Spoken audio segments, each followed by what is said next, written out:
महावीर की प्रकृति में खोजे गए ऐसे बहुत से पशुओं के अस्थि पिंजर मिले हैं जिनका अब कोई भी निशान शेष नहीं रह गया। वे कभी थे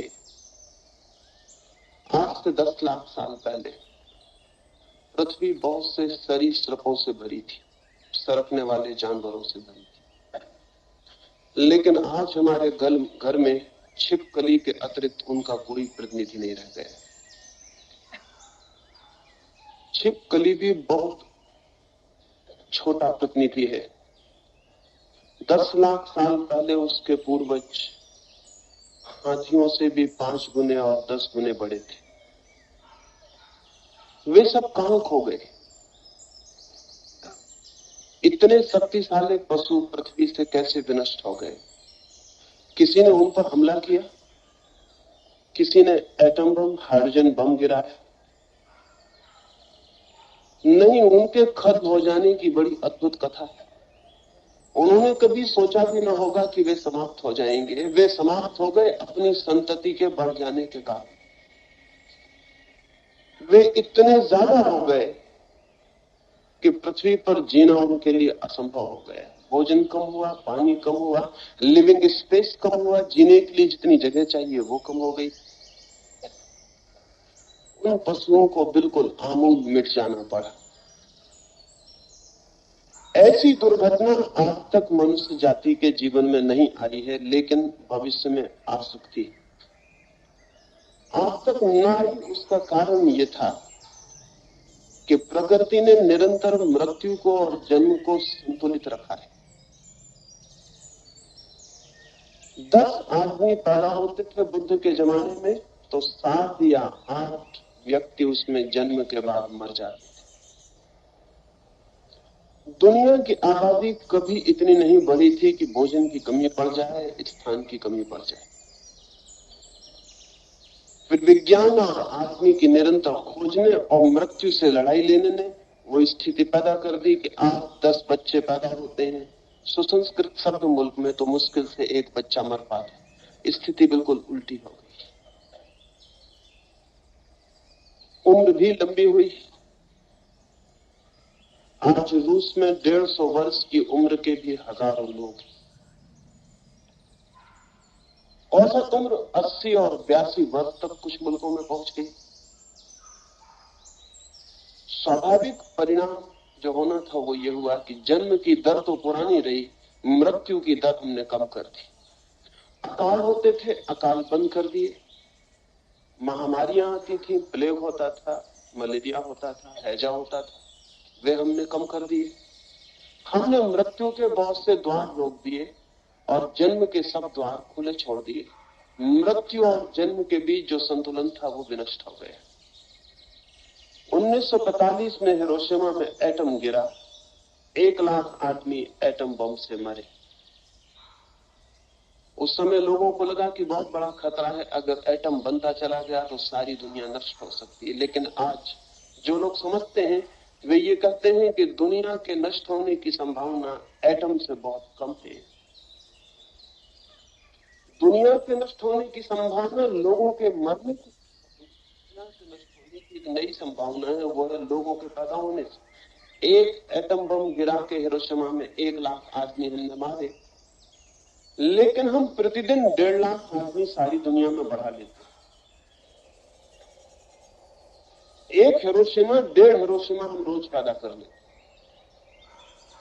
1.5 लाख आदमी प्रतिदिन बढ़ जाता है। इसका डर है कि अगर इसी तरह संख्या बढ़ती चली गई तो इस सदी के पूरे होते होते कोहनी हिलाने के लिए भी जगह पृथ्वी पर शेष नहीं रह जाएगी। और तब सभाएं करने की जरूरत ना होगी, क्योंकि हम 24 घंटे सभाओं में ही होंगे। आज भी न्यूयॉर्क या बंबई में 24 घंटे कोहनी हिलाने को फुर्सत नहीं है, सुविधा नहीं है, अवकाश नहीं। ऐसी स्थिति सारी पृथ्वी की हो जानी सुनिश्चित है। इसलिए इस समय सबसे बड़ी चिंता जो मनुष्य जाति के हित के संबंध में सोचते हैं उन लोगों के समक्ष एक्सप्लोजन ऑफ पॉपुलेशन है। ये जो जनसंख्या का विस्फोट है, ये हमने मृत्यु को रोक दिया और जन्म को अगर हमने पुराने रास्ते चलने दिया तो बहुत डर है कि पृथ्वी हमारी संख्या से ही डूब जाए और नष्ट हो जाए। हम इतने ज्यादा हो जाएं कि जीना असंभव हो जाए। इसलिए जो भी विचारशील है वो कहेंगे जिस भांति हमने मृत्यु को रोका उस भांति हम जन्म को भी रोकें। और जन्म को रोकना बहुत हितकर हो सकता है, बहुत महत्वपूर्ण हो सकता है, बहुत दिशाओं से। पहली बात तो ये ध्यान में रख लेनी है कि जीवन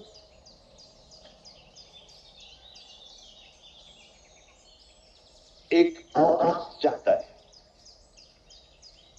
जंगल में एक जानवर है, मुक्त नीलों के घेरे में घूमता है, दौड़ता है, उसे कटघरे में बंद कर दें और उसका विक्षिप्त होना शुरू हो जाए। बंदर है, मीलों की यात्रा करते रहते हैं, 50 बंदरों को एक मकान में बंद कर दें और उनका पागल होना शुरू हो जाए। प्रत्येक बंदर को एक लिविंग स्पेस चाहिए, एक जगह चाहिए खुली जहां वो जी सके। अब बंबई में या न्यूयॉर्क में या वाशिंगटन में या मॉस्को में वो लिविंग स्पेस खो गई। छोटे छोटे घरों में आदमी बंद है, एक एक घर में, एक एक कमरे में 10-10, 12-12 लोग बंद हैं। वहीं वे पैदा होते हैं, वहीं वे मरते हैं, वहीं वे जीते हैं, वहीं वे भोजन करते हैं, वहीं वे बीमार होते हैं। एक एक छोटे कमरे में 10-10, 12-12, 15-15 लोग बंद। अगर वे विक्षिप्त न हो जाएं तो कोई आश्चर्य नहीं, अगर वे पागल न हो जाएं तो कोई आश्चर्य नहीं। वे पागल होंगे ही, वे नहीं हो पा रहे हैं, यही आश्चर्य। इतने कम हो पा रहे हैं, यही आश्चर्य। मनुष्य को एक खुला स्थान चाहिए जीने के लिए, लेकिन संख्या अगर ज्यादा हो जाए तो खुला स्थान समाप्त हो जाए।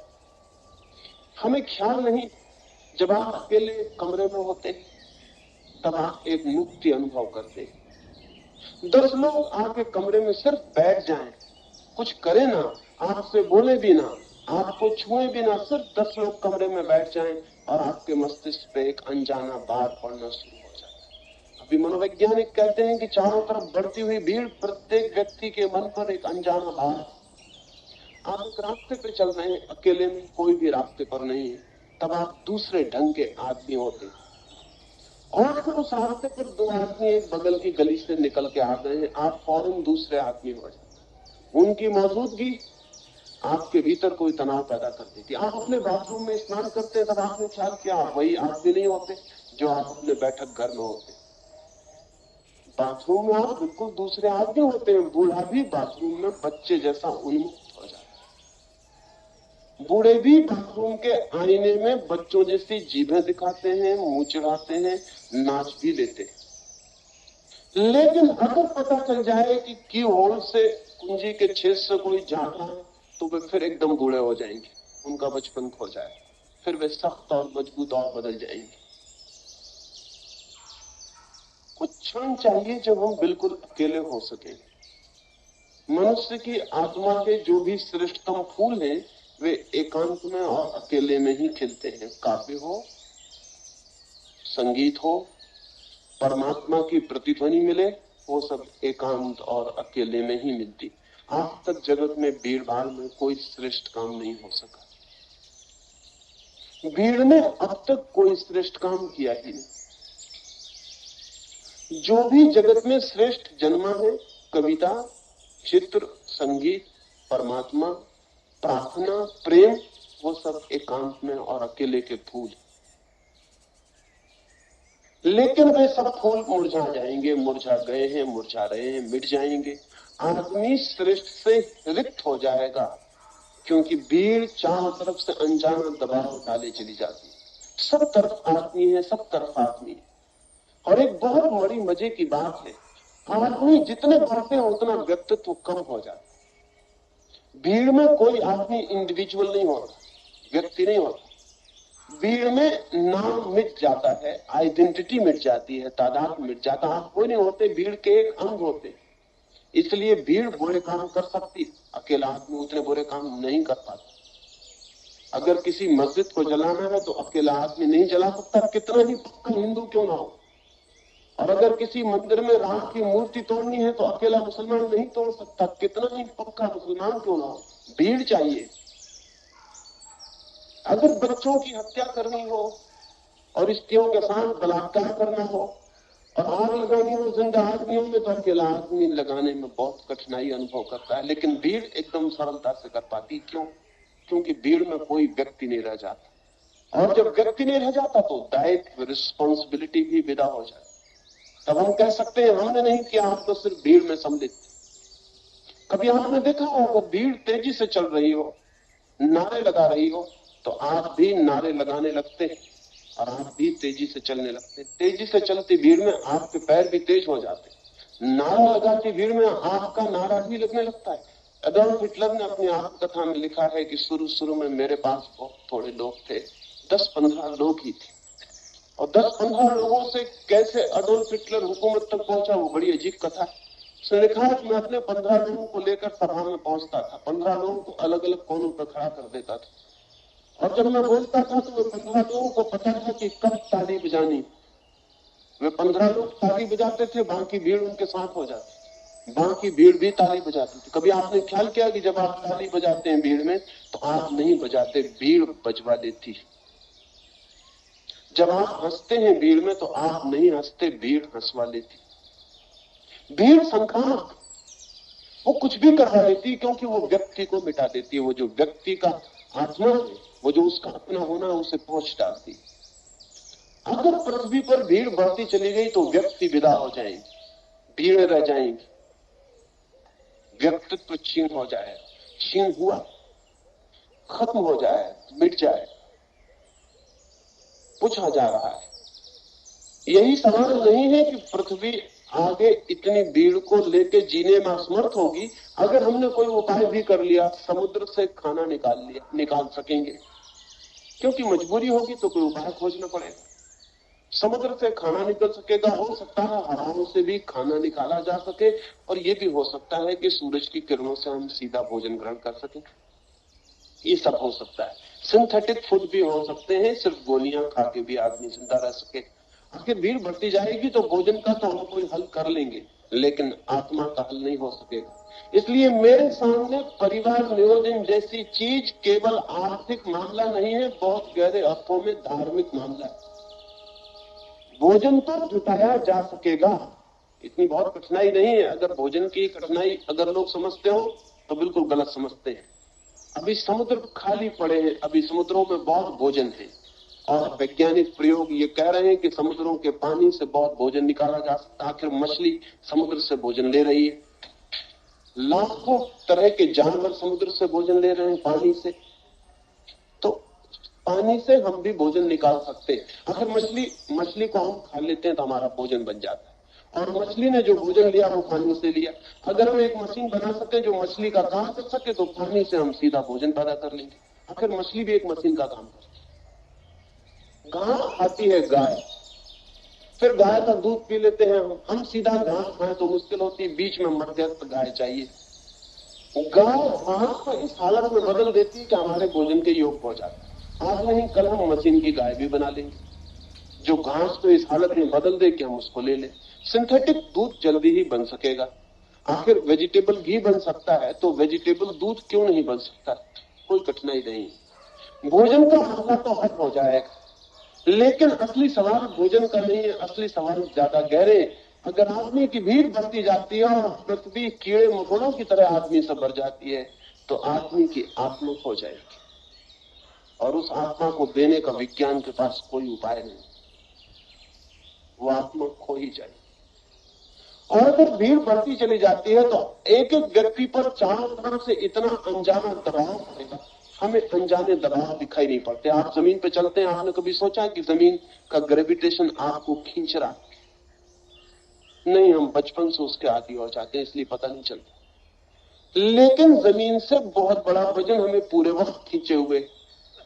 वो तभी चांद पर जो यात्री गए उनको पता चला कि जमीन अब लौट के उनको जमीन वैसी कभी ना लगेगी जैसे पहले लगी, क्योंकि चांद पे भी 7 फीट ऊंची छलांग भी लगा सकते हैं। चांद की पकड़ बहुत कम, चांद बहुत नहीं खींचता है, जमीन बहुत जोर से खींच रही, हवाएं चारों तरफ से दबा रही, लेकिन उनका हमें पता नहीं चलता क्योंकि हम उनके आदी हो गए।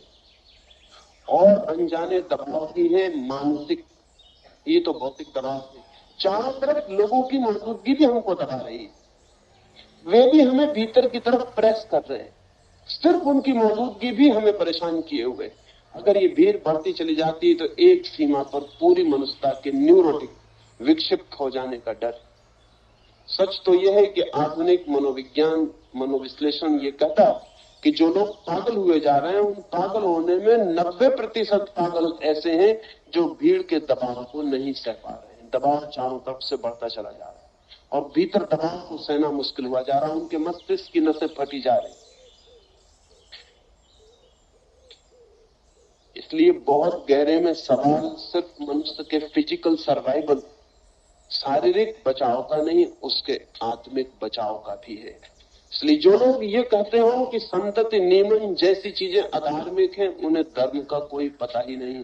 क्योंकि धर्म का पहला सूत्र है व्यक्ति को व्यक्तित्व मिलना चाहिए और व्यक्ति के पास एक आत्मा होनी चाहिए। व्यक्ति भीड़ का हिस्सा न रह जाए।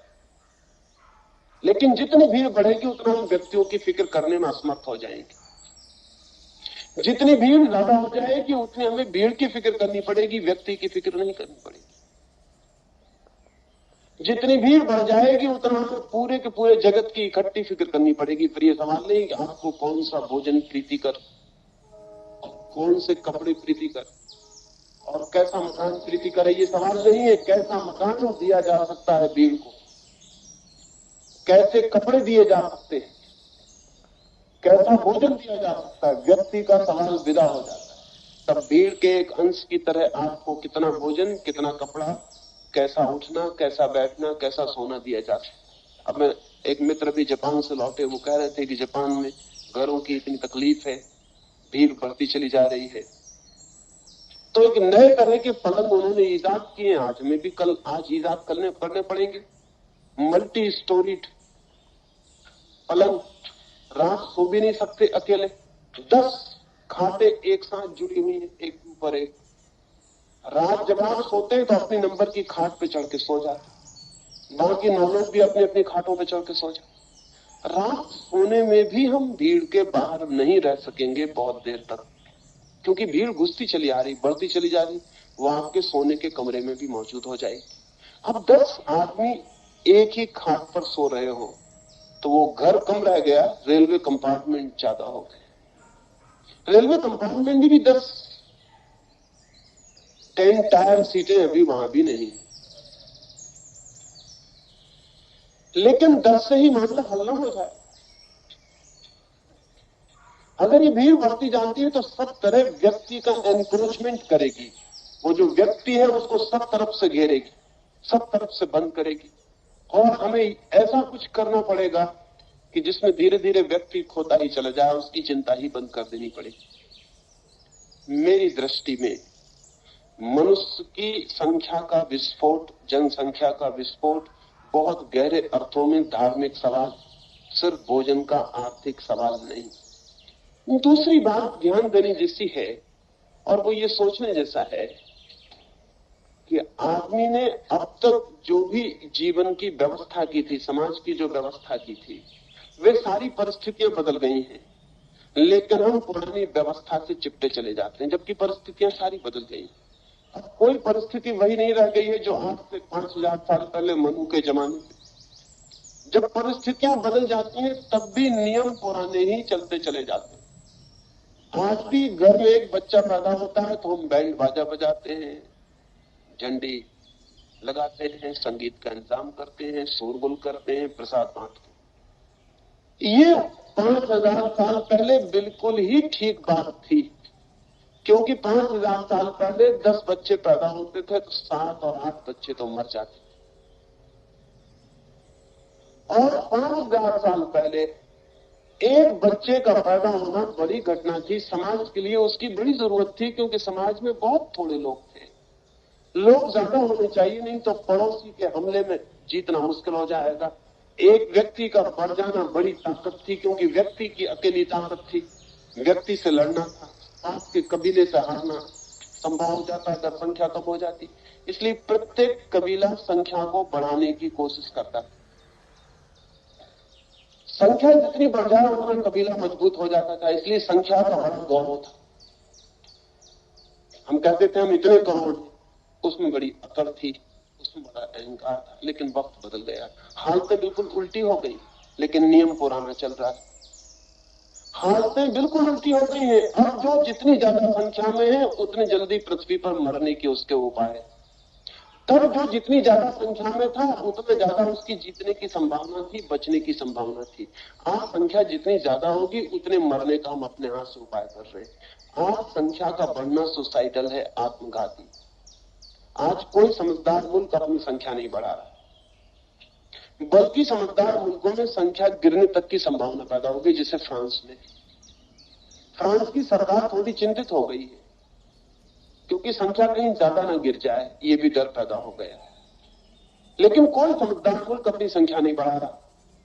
संख्या को बढ़ाने की समझदारी के पीछे बहुत कारण है। पहला कारण तो यह है कि अगर जीवन में सुख चाहिए, अधिकतम सुख चाहिए, तो न्यूनतम लोग चाहिए। अगर दीनता चाहिए, दुख चाहिए, गरीबी चाहिए, बीमारी चाहिए, पागलपन चाहिए, तो अधिकतम लोग पैदा करना उचित है।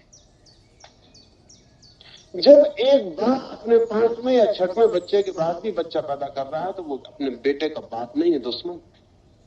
क्योंकि उसे एक ऐसी दुनिया में धक्का दे रहा है जहां सिर्फ गरीबी बांट सकेगा, वो दुख बांट सकेगा, दुख बढ़ा सकेगा, गरीबी बढ़ा सकेगा। वो बेटे के प्रति प्रेम जाहिर नहीं कर रहा, क्योंकि अगर बेटे के प्रति प्रेम जाहिर हो तो वो ये सोचेगा इस बेटे को मिल क्या सकता है। इसको पैदा करना अब प्रेम नहीं, अब सिर्फ नासमझी और दुश्मनी। आज दुनिया के समझदार माँ बाप तो बच्चे इतने पैदा करेंगे इस बात को सोच के कि आने वाली दुनिया में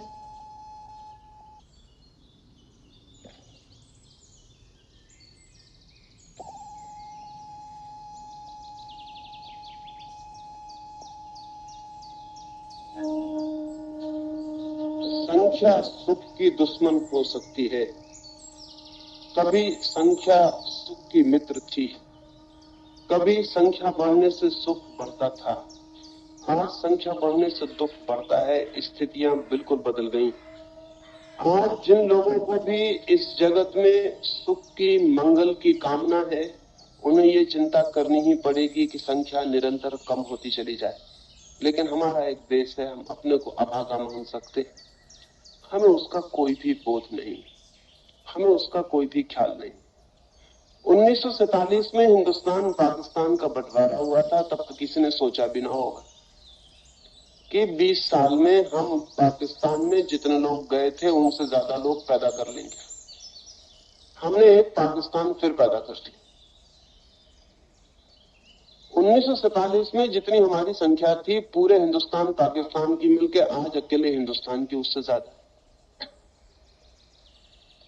ये संख्या अगर इसी अनुपात में बढ़ी चली जाती है और फिर दुख बढ़ता है, दारिद्र बढ़ता है, दीनता बढ़ती है, बेकारी बढ़ती है, बीमारी बढ़ती है, तो हम परेशान होते हैं, उससे हम लड़ते हैं और हम कहते हैं बेकारी नहीं चाहिए, और हम कहते हैं गरीबी नहीं चाहिए, और हम कहते हैं हर आदमी को जीवन की सब सुविधाएं मिलनी चाहिए। और हम ये सोचते ही नहीं कि जो हम कर रहे हैं उससे हर आदमी को जीवन की सारी सुविधाएं कभी भी नहीं मिल सकती, और जो हम कर रहे हैं उससे हमारे बेटे बेकार रहेंगे, और जो हम कर रहे हैं उससे भिखमंगी बढ़ेगी, गरीबी बढ़ेगी। लेकिन धर्म गुरु है इस मुल्क में जो समझाते हैं कि ये ईश्वर के विरोध में है, ये बात संतति नियमन की बात ईश्वर के विरोध में। इसका ये मतलब हुआ कि ईश्वर चाहता है कि लोग दीन रहे, दरिद्र रहे, भीख मांगे, गरीब हो, भूखे मरे सड़कों पर। अगर ईश्वर यही चाहता है तो ऐसे ईश्वर की चाह को भी इंकार करना पड़ेगा। लेकिन ईश्वर ऐसा कैसे चाह सकता है? लेकिन धर्म गुरु चाह सकते हैं, क्योंकि एक बड़े मजे की बात है, दुनिया में जितना दुख हो धर्म गुरु की दुकान उतनी ही ठीक से चलती है। दुनिया में सुख हो तो उसकी दुकान चलनी बंद हो जाए। धर्मगुरु की दुकान दुनिया के दुख पर निर्भर है। सुखी और आनंदित आदमी धर्मगुरु की तरफ नहीं जाए, सुख प्रसन्न आदमी धर्मगुरु की तरफ नहीं जाए। दुखी, बीमार, परेशान धर्मगुरु की तलाश करता है। हाँ, सुखी और आनंदित आदमी धर्म की खोज कर सकता है, लेकिन धर्मगुरु की नहीं। सुखी और आनंदित व्यक्ति अपनी तरफ से सीधा परमात्मा की खोज पर जा सकता है, लेकिन किसी का सहारा मांगने नहीं चाहता। दुखी और परेशान व्यक्ति आत्मविश्वास खो देता है, वो किसी का सहारा चाहता है, किसी गुरु के चरण चाहता है, किसी का हाथ चाहता है, किसी का मार्गदर्शन चाहता है। दुनिया में जब तक दुख है तभी तक धर्म गुरु टिक सकता है। धर्म तो टिकेगा सुखी हो जाने के बाद भी, लेकिन धर्म गुरु के टिकने का कोई उपाय नहीं। इसलिए धर्म गुरु चाहेगा कि दुख खत्म ना हो जाए, दुख समाप्त ना हो जाए। अजीब अजीब धंधे हैं। मैंने सुना है एक रात एक होटल में बहुत देर तक कुछ मित्र आके शराब पीते रहे, भोजन करते रहे। आधी रात वे विदा होने लगे तो मैनेजर ने होटल के अपनी पत्नी से कहा कि ऐसे भले लोग, ऐसे प्यारे लोग, ऐसे दिल फेंक लोग, ऐसे खर्च करने वाले लोग अगर रो जाएं तुम्हारी जिंदगी में आनंद ही आनंद हो जाए। चलते वक्त मेहमानों से उसने कहा कि आप कभी कभी आया करें, बड़ी कृपा रही आप आए, हम बड़े आनंदित हुए। जिस आदमी ने पैसे चुकाए थे उसने कहा भगवान से प्रार्थना करना हमारा धंधा ठीक चले, हम रोज आते रहेंगे। मैनेजर ने पूछा लेकिन आपका धंधा क्या है? उसने कहा ये मत पूछो, तुम तो सिर्फ प्रार्थना करना कि हमारा धंधा ठीक चलता रहे। फिर भी उसने कहा कृपा कर बता तो दें कि धंधा आपका क्या है? उसने कहा मैं मरघट पर लकड़ी बेचने का काम करता हूँ, हमारा धंधा रोज चलता रहा, हम बराबर आते रहे। कभी कभी ऐसा होता है धंधा बिल्कुल ही नहीं चलता, कोई गाँव में मरता ही नहीं, लकड़ी नहीं बिकती। जिस दिन गाँव में ज्यादा लोग मरते हैं उस दिन लकड़ी ज्यादा बिक जाती, धंधा ठीक चल जाता, हम चले। आपने सुना होगा ना, डॉक्टर भी कहते हैं जब मरीज ज्यादा होते हैं तो वो कहते हैं सीजन चल रहा है।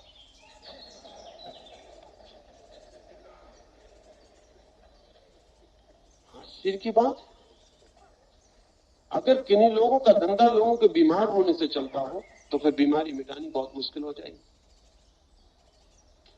अब ये डॉक्टर को हमने उल्टा काम सौंपा हुआ है, उसको हमने काम सौंपा हुआ है कि वो लोगों की बीमारी मिटाए, और उसकी पूरी आकांक्षा भीतर ये है कि लोग बीमार, क्योंकि उसका व्यवसाय बीमारी पड़ा।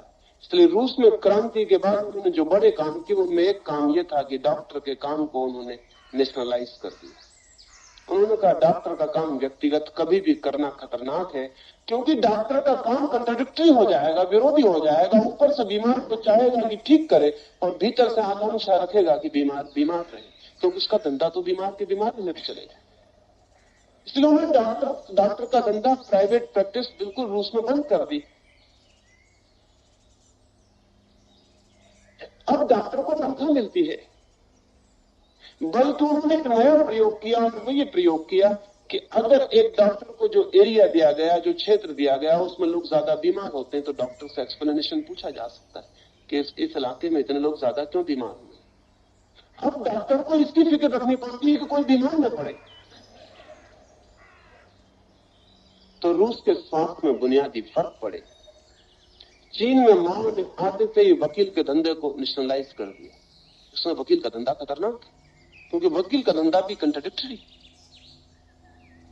है। तो वो इसलिए कि न्याय उपलब्ध हो, और उसकी सारी चेष्टा ये रहती है कि उपद्रव हो, चोरियां हो, हत्याएं हो, क्योंकि उस पर उसका धंधा निर्भर करता है। अगर वो ना हो तो उसके तो जीवन का आधार टूट जाए। धर्म गुरु का धंधा भी बड़ा विरोधी है। वो चेष्टा तो ये करता है लोग शांत हो, आनंदित हो, सुखी हो, लेकिन उसका धंधा इस पर निर्भर है कि लोग अशांत रहे, दुखी हो, बेचैन हो, परेशान, क्योंकि अशांत लोग ही उसके पास पूछने आते हैं कि हम शांत कैसे हो। दुखी आदमी उसके पास आता है कि हमारा दुख कैसे मिटे। दीन दरिद्र उसके पास आता है कि हमारी दीनता दरिद्रता का अंत कैसे हो। धर्म गुरु का धंधा निर्भर है लोगों के बढ़ते हुए दुख पर। इसलिए जब भी दुनिया में दुख बढ़ जाता है तब धर्म गुरु एकदम प्रभावी हो जाता है। अनैतिकता बढ़ जाए तो धर्म गुरु प्रभावी हो जाता है, क्योंकि वो नीति का उपदेश देने लगता है।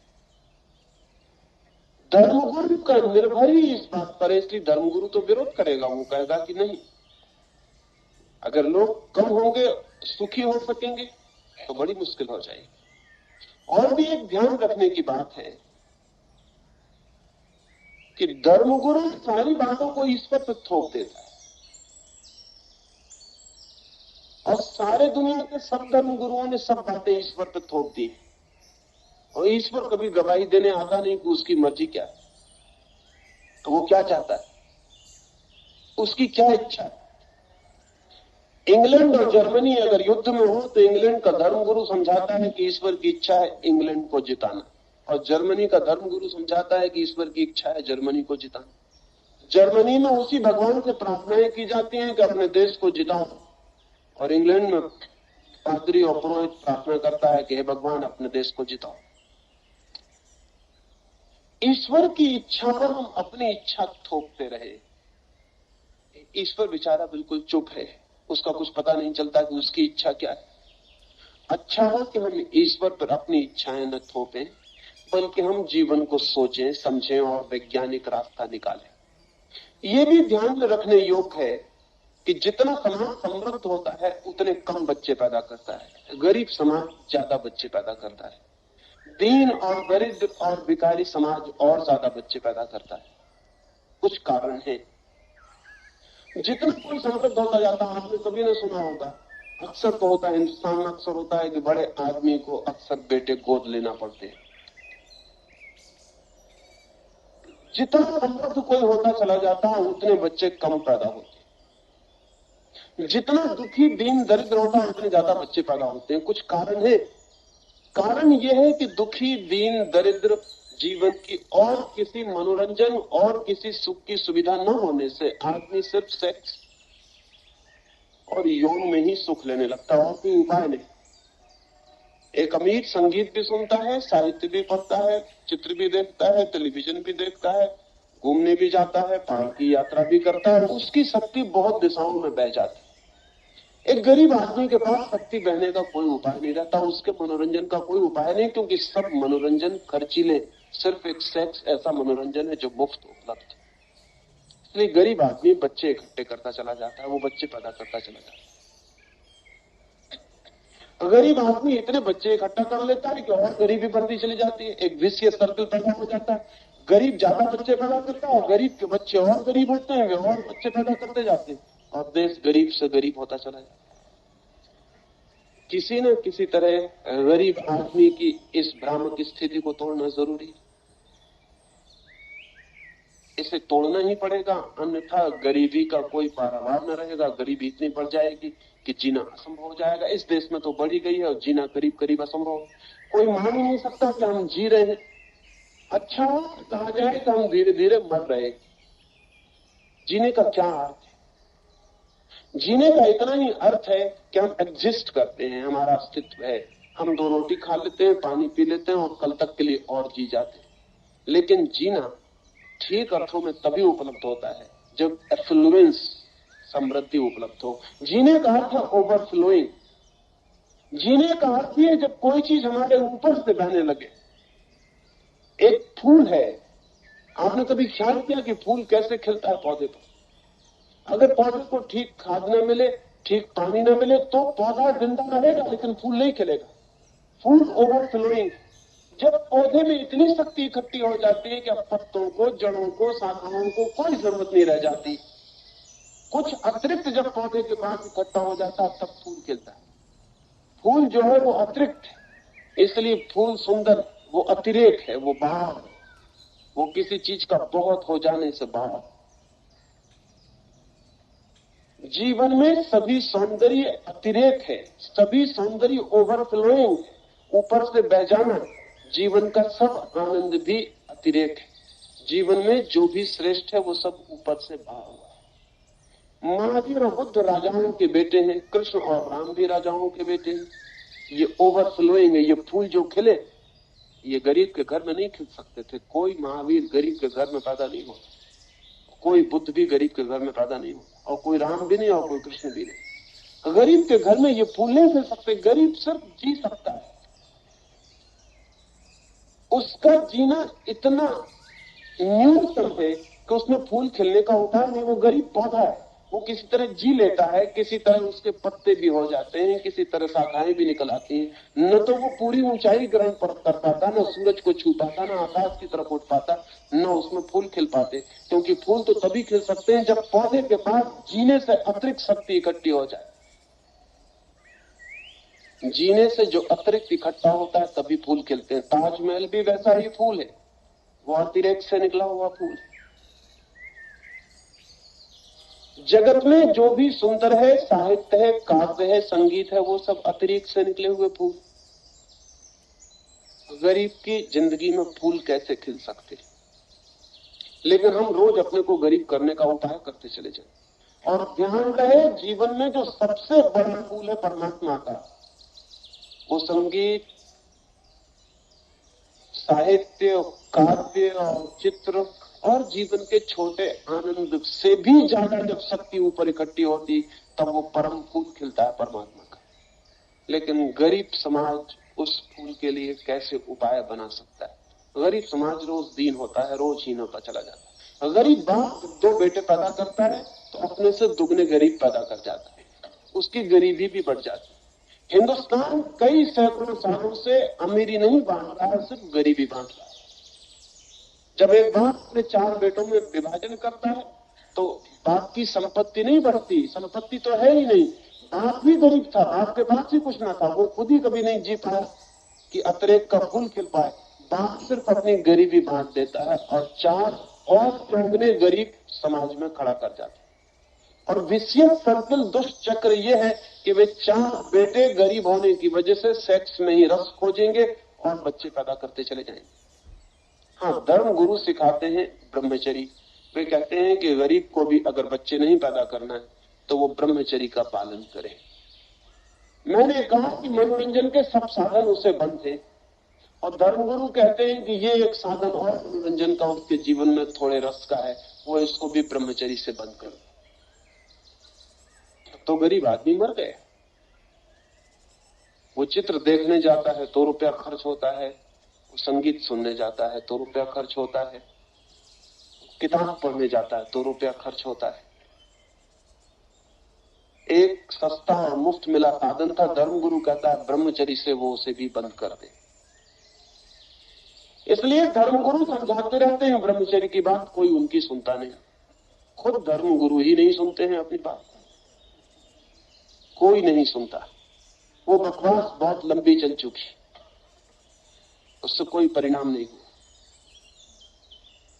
उससे कोई हित भी नहीं हुआ। विज्ञान ने ब्रह्मचर्य की जगह एक नया उपाय दिया जो सर्वसुलभ हो सकता है, वो है संतति नियमन के कृत्रिम साधन, जिनसे व्यक्ति को ब्रह्मचर्य में बंधने की कोई जरूरत नहीं। जीवन के द्वार खुले रह सकते हैं, अपने को सप्रेस करने की और दमन करने की भी कोई जरूरत नहीं। और ये भी ध्यान रहे, जो व्यक्ति एक बार अपनी यौन की प्रवृत्ति को जोर से दबा दे अपने भीतर, वो व्यक्ति सदा के लिए किन्हीं गहरे अर्थों में रुग्ण हो जाता है। यौन की वृत्ति से मुक्त हुआ जा सकता है, लेकिन यौन की वृत्ति को दबा के कोई कभी मुक्त नहीं होता। यौन की वृत्ति से मुक्त हुआ जा सकता है अगर यौन में निकलने वाली शक्ति किसी और आयाम में, किसी और दिशा में प्रवाहित हो जाए तो मुक्त हुआ जा सकता है। एक वैज्ञानिक मुक्त हो जाता है बिना किसी ब्रह्मचर्य के, बिना राम राम का पाठ किए, हनुमान चालीसा पढ़े, एक वैज्ञानिक मुक्त हो जाता है, क्योंकि सारी शक्ति की ऊर्जा, सारी ऊर्जा विज्ञान की खोज में लग जाती है। एक चित्रकार भी मुक्त हो सकता है, एक संगीतज्ञ भी मुक्त हो सकता है, एक परमात्मा का खोजी भी मुक्त हो सकता है। ध्यान रहे, लोग कहते हैं ब्रह्मचर्य शर्त है परमात्मा की खोज की। मैं कहता हूं ये बात गलत है। हाँ, परमात्मा की खोज पे जाने वाला ब्रह्मचर्य को उपलब्ध हो जाता है, ये परिणाम। अगर कोई परमात्मा की खोज में पूरी तरह चला गया तो उसकी सारी शक्तियां इतनी लीन हो जाती है तो उसके पास यौन की दिशा में जाने के लिए शक्ति क्या ना बाहर बचता, ना आकांक्षा बचती है। ब्रह्मचर्य से कोई परमात्मा की तरफ नहीं जाता, लेकिन परमात्मा की तरफ जाने वाला ब्रह्मचर्य को उपलब्ध हो जाता है। लेकिन अगर हम किसी को कहें कि वो बच्चे रोकने के लिए ब्रह्मचर्य का उपयोग करे, गांधी जी निरंतर वही कहते रहे, और भी इस मुल्क के महात्मा यही कहते हैं कि ब्रह्मचर्य का उपयोग करो। लेकिन गांधी जी से बढ़िया आदमी भी ठीक ठीक अर्थों में ब्रह्मचर्य को कभी उपलब्ध नहीं हो सके। वे भी कहते हैं कि मेरे स्वप्नों में भी काम वासना उतर आती। वे भी कहते हैं कि दिन तो मैं किसी तरह संयम रख पाता हूं, लेकिन सपनों में सब संयम टूट जाता। और जीवन के अंतिम दिनों में एक स्त्री को बिस्तर पर लेकर सोकर वो प्रयोग करते थे कि कहीं अभी भी तो काम वासना शेष नहीं रह गई। 70 वर्ष की उम्र में एक युवती को रात बिस्तर पर सोते थे लेके ये जानने के लिए कि कहीं काम वासना शेष रह गई कि नहीं। मुझे पता नहीं कि क्या परिणाम हुआ, क्या वे जान पाए, लेकिन एक बात तो पक्की है, तो उन्हें शक रहा होगा 70 वर्ष की उम्र तक की ब्रह्मचर्य उपलब्ध नहीं हुआ, अन्यथा इस परीक्षा की कोई जरूरत न थी।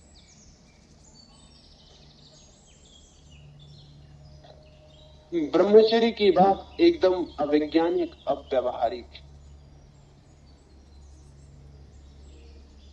कृत्रिम साधन का उपयोग किया जा सकता है और मनुष्य के चित्त पर बिना कोई दबाव दिए उसका उपयोग किया जा सकता है। कुछ प्रश्न हैं जो उठाए जाते हैं, उनके भी मैं उत्तर देना पसंद करूंगा। एक प्रश्न अभी अभी मैं आया तो एक मित्र ने कहा कि अगर ये बात समझाई जाए तो जो समझदार है, बुद्धिजीवी है, इंटेलिजेंसिया है, मुल्क का जो अभिजात वर्ग है, बुद्धिमान समझदार, वो तो रोक लेगा, वो तो संतत नियमन कर देगा, परिवार नियोजन कर लेगा। लेकिन जो दीनहीन है, गरीब है, बेपढ़ा लिखा है, गांव का है, ग्राम में है, जो सुनता ही नहीं, किसी की समझता भी नहीं, वो बच्चे पैदा करता चला जाए, तो लंबे अरसे में परिणाम यह होगा कि बुद्धिमानों के बच्चे कम हो जाएंगे और गैर बुद्धिमानों के बच्चों की संख्या बढ़ जाएगी, जो कि अहितकर हो सकता है। ये प्रश्न उचित ही है उठाना। इसे एक तरह से और भी धर्मगुरु उठाते हैं, वो ये कहते हैं कि मुसलमान तो सुनते नहीं, ईसाई सुनते नहीं, कैथोलिक मानते नहीं कि संतत नियमन करना चाहिए, वो कहते हैं हमारे धर्म के विरोध में, मुसलमान फिक्र नहीं करता।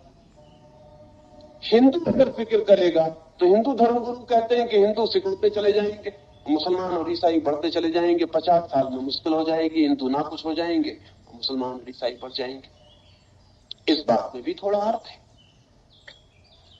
इन दोनों के संबंध में मैं ये कहना चाहूंगा कि पहली तो बात यह है कि संतत नियमन अनिवार्य होना चाहिए, कंपलसरी, वॉलंटरी नहीं। जब तक हम एक एक आदमी को समझाने की कोशिश करेंगे कि तुम्हें संतत नियमन करवाना चाहिए, तब तक इतनी देर हो चुकी होगी कि संतत नियमन का कोई अर्थ नहीं रह जाए। मैं अभी एक घटना पढ़ रहा था, एक अमेरिकी विचारक ने लिखा है कि इस वक्त सारी दुनिया में जितने डॉक्टर परिवार नियोजन में सहयोगी हो सकते हैं, अगर वे सबके सब लाके भी एशिया में लगा दिए जाए और वे बिल्कुल न सोए,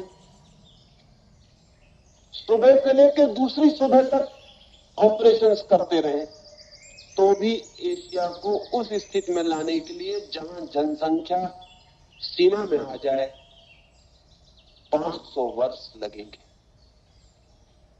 और 500 वर्षों में तो हमने इतने पैदा कर दिए होंगे बच्चे कि जिसका कोई हिसाब नहीं रह जाएगा। ये दोनों संभावना ही नहीं है। सारे दुनिया के डॉक्टर एशिया में लाके लगाए नहीं जा सकते, और लगा भी दिए जाए तो 500 वर्षों में ये संभावना अगर हो पाए तो 500 वर्षों में हम खाली थोड़ी बैठे रहेंगे,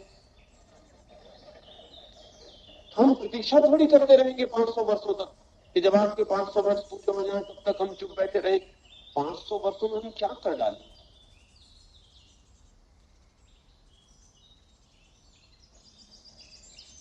नहीं, ये संभव नहीं मालूम। समझाने बुझाने के प्रयोग से तो रास्ता दिखाई नहीं पड़ता। संतति नियमन अनिवार्य करना होगा, और ये अलोकतांत्रिक नहीं है।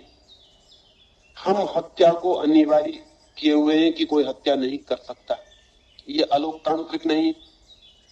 हम कहते हैं कोई किसी आदमी को हत्या का हक नहीं है, लेकिन ये डेमोक्रेसी के खिलाफ नहीं है। अभी मैं अहमदाबाद में बोल रहा था कि मुझे कई पत्र आए कि आप कहते हैं अनिवार्य करते हैं संतत नियमन, तो ये तो लोकतंत्र का विरोध। मैंने उनको कहा कि एक आदमी की हत्या करने से जितना नुकसान होता है आज, उससे 1000 गुना ज्यादा नुकसान एक बच्चे को पैदा करने से होता है। एक आदमी आत्महत्या कर लेता है, उससे जितना नुकसान होता है उतना एक आदमी एक बच्चे को पैदा करता है, उससे 1000 गुना नुकसान होता है। संतत नियमन अनिवार्य होना चाहिए, तब गरीब और अमीर और बुद्धिमान और गैर बुद्धिमान का सवाल नहीं रह जाता। अनिवार्य होना चाहिए तब हिंदू मुसलमान और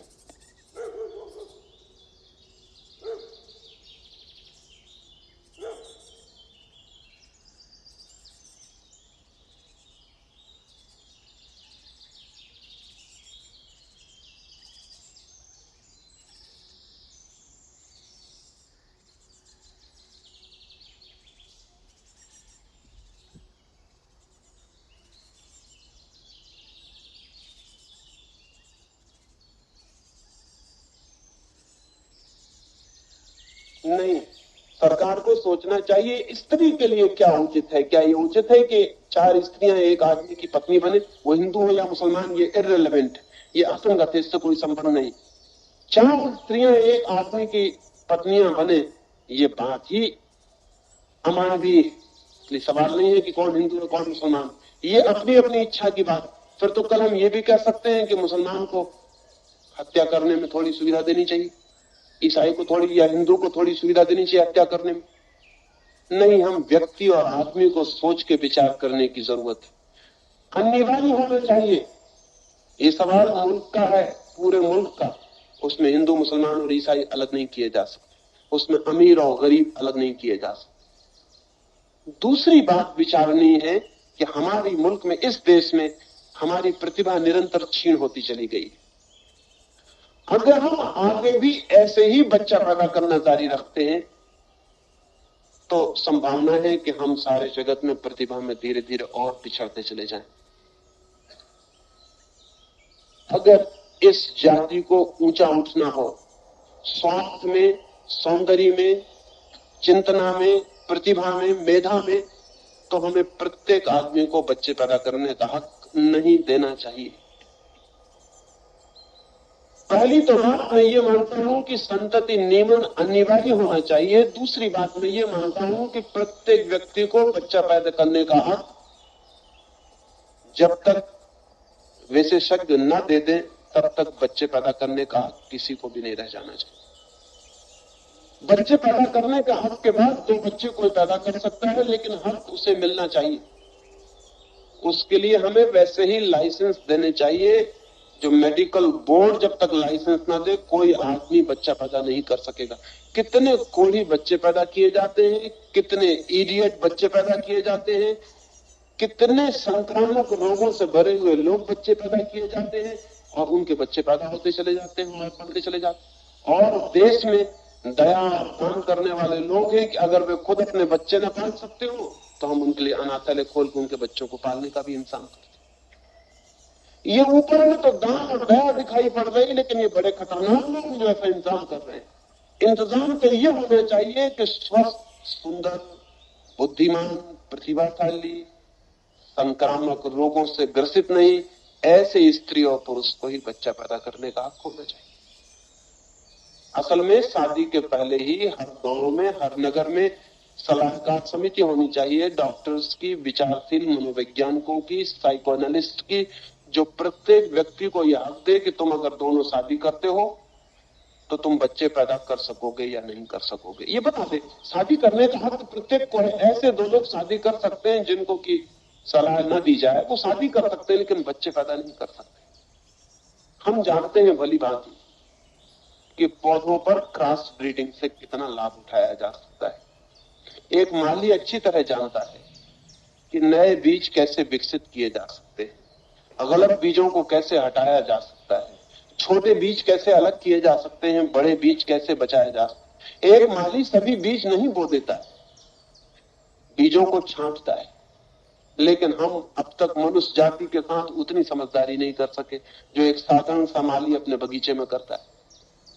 ये भी आपको ख्याल हो कि जब माली को एक बड़ा फूल पैदा करना होता है तो वो छोटे फूलों को पहले ही काट देता है। अगर आपने देखा हो कभी प्रदर्शनी फूलों की देखी हो तो जो फूल जीत जाते हैं उनके जीतने का कारण क्या है? उनका कारण यह है कि माली ने होशियारी की, एक पौधे पर एक ही फूल पैदा किया, बाकी फूल पैदा ही नहीं होने दिए, बाकी फूलों को उसने जड़ से ही अलग कर दिया।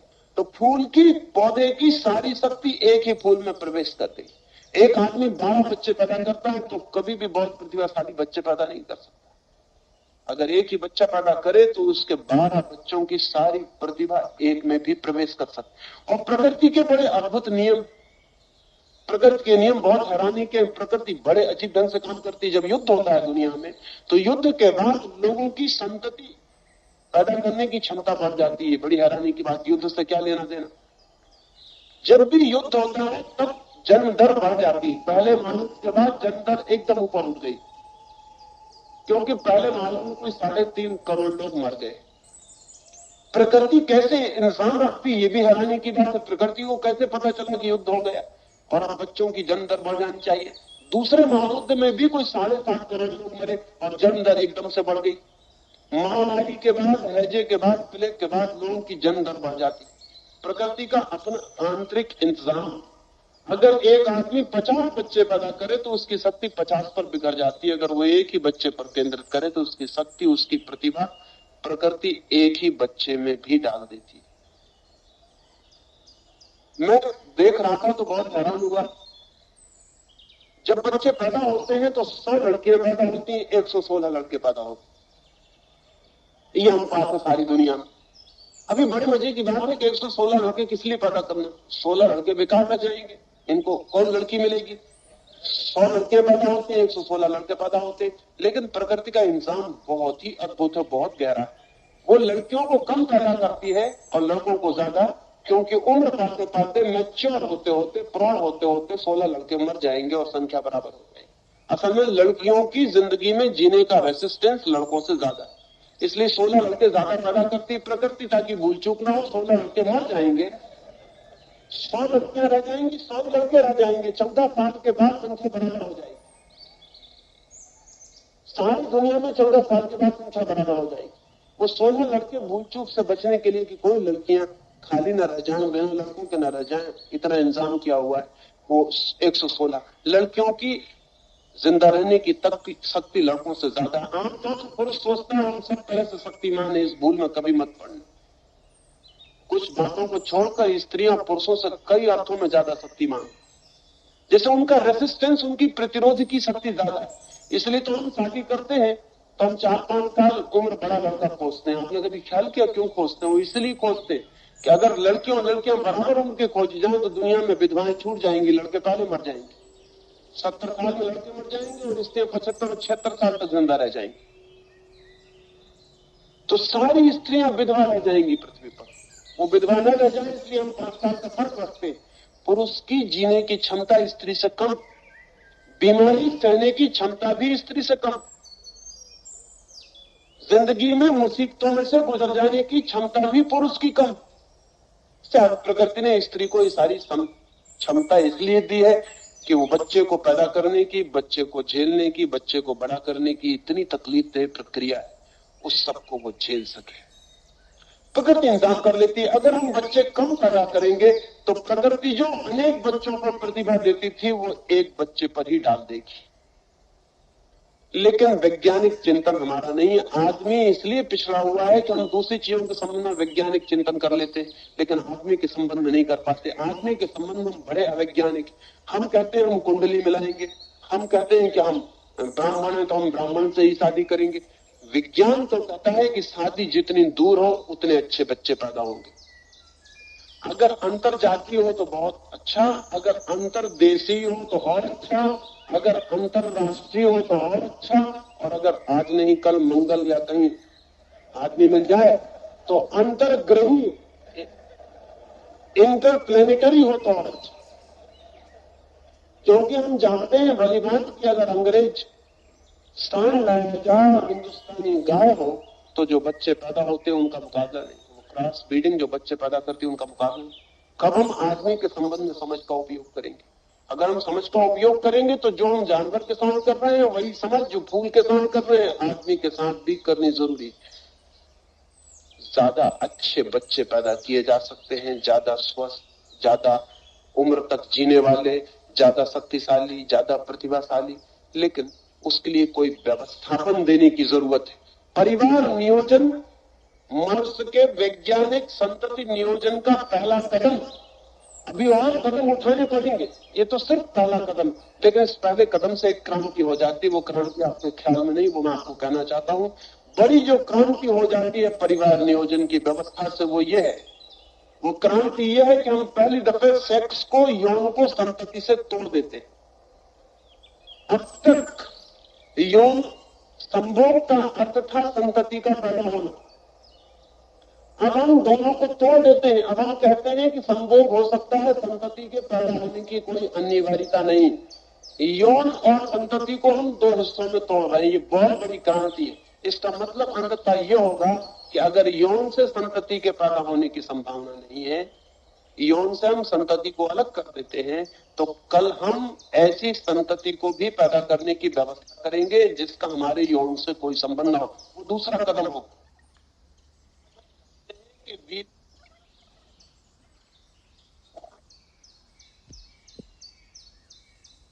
कि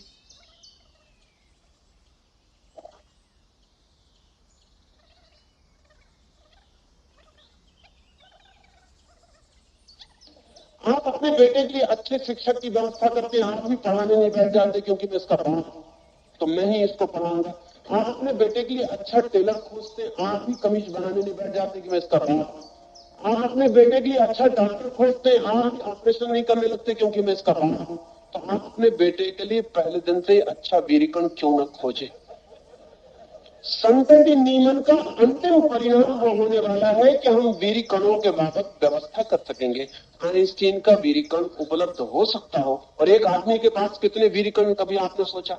एक संभोग में एक आदमी इतने वीरिकण खोता है कि उससे 1 करोड़ बच्चे पैदा हो सकते, और एक आदमी जिंदगी में अंदाजन 4000 बार संभोग करता है, यानी 4000 करोड़ बच्चे का बाप एक आदमी बन सकता है। एक आदमी के वीरिकण अगर संरक्षित हो सके तो एक आदमी 4000 करोड़ बच्चों का बाप बन सकता है। एक आइंस्टीन 4000 करोड़ बच्चों को जन्म दे सकता है, एक बुद्ध 4000 करोड़ बच्चों को जन्म दे सकता है। क्या उचित ना होगा कि हम आदमी के बाबत विचार करें और हम इस बात की खोज करें? लेकिन संतति नियमन ने पहली घटना पूरी कर दी। हमने सेक्स को तोड़ दिया। हम कहते हैं कि बच्चे की फिक्र छोड़ दो, संभोग किया जा सकता है, संभोग का सुख लिया जा सकता है, बच्चे की चिंता की कोई जरूरत नहीं।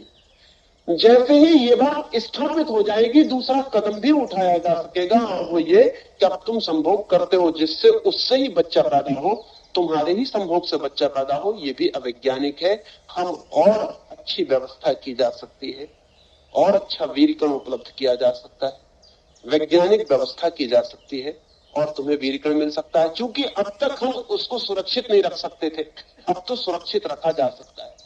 अब जरूरी नहीं है कि आप जिंदा हो तभी आपका बेटा पैदा हो, आपके मरने के 10 साल बाद भी आपका बेटा पैदा हो सकता है। इसलिए अब जल्दी करने की जरूरत नहीं कि मेरा बेटा मेरी जिंदा रहने में पैदा हो जाए, वो बाद में 10,000 साल बाद भी पैदा हो सकता है। अगर मनुष्य ने समझा कि आपका बेटा पैदा करना है तो आपके लिए सुरक्षा कर सकती है, आपका बच्चा कभी भी पैदा हो सकता है। अब बाप और बेटे का अनिवार्य संबंध उस हालत में नहीं रह जाएगा जिस हालत में अब तक था, वो टूट जाएगा। एक क्रांति हो रही है, लेकिन इस देश में हमारे पास समझ बहुत कम। अभी तो हम संतति नियमन को ही नहीं समझ पा रहे। वो पहला कदम, वो सेक्स मॉडलिटी के संबंध में पहला कदम। और एक दफा सेक्स की पुरानी मॉडलिटी, पुरानी नीति टूट जाए तो इतनी क्रांति होगी जिसका हिसाब लगाना मुश्किल है, क्योंकि हमें पता ही नहीं है कि जो भी हमारी नीति है वो किसी पुरानी यौन व्यवस्था से संबंधित है। यौन व्यवस्था पूरी टूट जाए तो पूरी नीति बदल जाएगी। धर्म गुरु इसलिए भी डरा हुआ है, गांधी जी और विनोबा जी इसलिए भी डरे हुए हैं। वो डरे हुए हैं इसलिए कि अगर ये कदम उठाया गया तो ये पुरानी पूरी नैतिक व्यवस्था को तोड़ देगा, नई नीति विकसित हो जाएगी अपने आप नई नीति विकसित हो जाएगी, क्योंकि पुरानी नीति का कोई अर्थ नहीं रह जाएगा। अब तक पुरुष के दबाव में थी स्त्री, और स्त्री को निरंतर दबाया जा सकता था। पुरुष अपने सेक्स के संबंध में स्वतंत्रता बरत सकता था क्योंकि उसको पकड़ना मुश्किल था। इसलिए पुरुष ने एक ऐसी व्यवस्था बनाई थी जिसमें स्त्री की पवित्रता का पूरा इंतजाम रखा था और अपनी स्वतंत्रता का पूरा इंतजाम रखा। इसलिए स्त्री को सती होना पड़ता था, पुरुष को नहीं।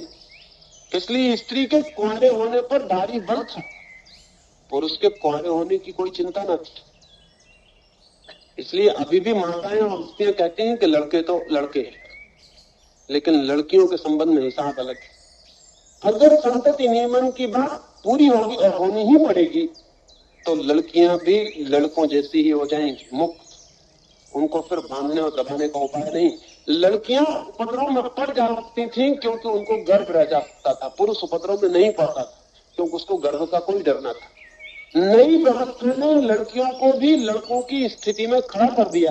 पहली दफा स्त्री और पुरुष की समानता सिद्ध हो सकेगी, जो अब तक नहीं हो सकती थी। चाहे हम कितना ही चिल्लाते कि स्त्री और पुरुष समान और समान नहीं हो सकते थे, क्योंकि पुरुष स्वतंत्रता बरत सकता था बिना पकड़े जाने के डर के, स्त्री स्वतंत्रता नहीं बरत सकती थी। विज्ञान की व्यवस्था ने स्त्री को पुरुष के निकट खड़ा कर दिया। अब वे दोनों बराबर स्वतंत्र हैं।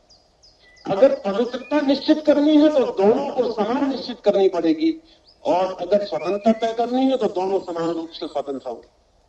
बर्थ कंट्रोल, संतति नियमन के कृत्रिम साधन स्त्री को पहली बार पुरुष के समकक्ष बिठाते हैं। बुद्ध नहीं बिठा सके, महावीर नहीं बिठा सके, अब तक दुनिया में कोई महापुरुष नहीं बिठा सका स्त्री को। कहा हमने कि दोनों बराबर हैं, लेकिन वो बराबर हो नहीं सके, क्योंकि उनकी एनाटॉमी, उनकी शरीर की व्यवस्था, खासकर गर्भ की व्यवस्था कठिनाई में डाल देती थी। स्त्री कभी भी पुरुष की तरह स्वतंत्र नहीं हो सकती थी। आज पहली दफा स्त्री भी स्वतंत्र हो सकती। अब इसके दो ही अर्थ होंगे, या तो स्त्री स्वतंत्र की जाए, या पुरुष की अब तक की जो स्वतंत्रता थी उसको पुनर्विचार किया जाए। सारी नीति को बदलना पड़ेगा। इसलिए धर्मगुरु परेशान है, अब मनु की नीति नहीं चल सकेगी, क्योंकि सारी व्यवस्था बदल जाएगी। और इसलिए उनकी घबराहट स्वाभाविक है, लेकिन बुद्धिमान लोगों को समझ लेना चाहिए कि उनकी घबराहट, उनकी नीति को बचाने के लिए मनुष्यता की हत्या नहीं की जा सकती। उनकी नीति जाती हो कल तो आज चली जाए, लेकिन मनुष्यता का बचना ज्यादा महत्वपूर्ण और ज्यादा जरूरी है। मनुष्य रहेगा तो हम नई नीति खोज लेंगे, और मनुष्य न रहा तो मनु की और याज्ञवल्क्य की किताबें सड़ जाएंगी और गल जाएंगी और नष्ट हो जाएंगी, उनको कोई बचा भी नहीं सकता। परिवार नियोजन में मैं मनुष्य के भविष्य के लिए बड़ी क्रांति की संभावना देखता हूँ। इतना ही नहीं कि आप 2 बच्चों पर रोक लेंगे अपने को, बल्कि अगर परिवार नियोजन की फिलसफी, उसका पूरा दर्शन हमारे ख्याल में आ जाए तो हमें मनुष्य की पूरी नीति, पूरा धर्म, अंततः परिवार की पूरी व्यवस्था और अंतिम रूप से समाज का पूरा ढांचा बदल जाएगा। कभी छोटी चीजें सब बदल देती हैं जिनका हमें ख्याल नहीं होता। मैं परिवार नियोजन और कृत्रिम साधनों के पक्ष में हूँ, क्योंकि मैं अंततः जीवन को चारों तरफ से क्रांति से गुजरा हुआ देखना चाहता हूँ। एक छोटी सी कहानी अपनी बात में पूरा कर दूं। चीन से एक आदमी ने जर्मनी में एक विचार था, उसको एक छोटी सी पेटी भेजी, लकड़ी की पेटी। बहुत खूबसूरत खुदार था उस पेटी पर। अपने मित्र को उसने वो पेटी भेजी, एक लेखक को, और कहा कि एक ही शर्त है मेरी